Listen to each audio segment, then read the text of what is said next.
এবার ঘুরতে এসেছি জাফলং দেখতে। জাফলং কথাটা বললেই সবার মনের ভিতরে ভেসে ওঠে পাহাড় ঝরনার সেই চোখ ধাঁধানো দৃশ্য, যেটা দেখে গেলাম, এসেছিলাম, দেখেও গেলাম। এখানে আসলেই দেখতে পাবেন বাংলাদেশের এপারে বাংলাদেশ, ওই পারে ভারতের মেঘালয় শহর। এখন যেটা দেখতে পাচ্ছেন বিল্ডিংগুলো, ওটা ভারতের মেঘালয় শহর। আর আশেপাশের দৃশ্য, এগুলো পর্যটক যারা এসেছে দূর দূরান্ত থেকে দেখার জন্যে।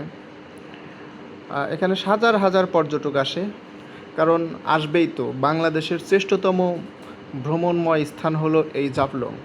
বাংলাদেশে যদি সেরা 3 থেকে 4টা জায়গা বাছাই করা হয় ভ্রমণের ক্ষেত্রে, এবং কোথায় পর্যটক বেশি আসে, তাহলে আমার মনে হয় এটা সেরা 3-4-এর ভিতরে থাকবে, 1 থেকে 3-4-এর ভিতরে।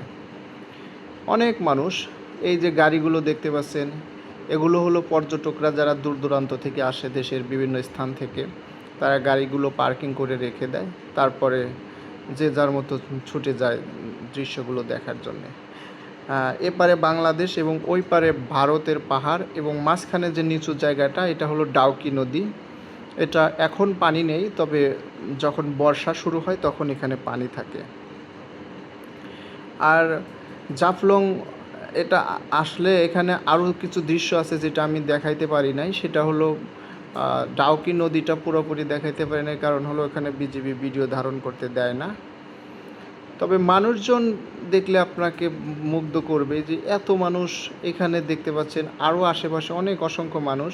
সব মিলে আসলে যে কারো মনটা ভরে যাবে, ভালো লাগবে, এবং ভালো লাগারই একটা জায়গা।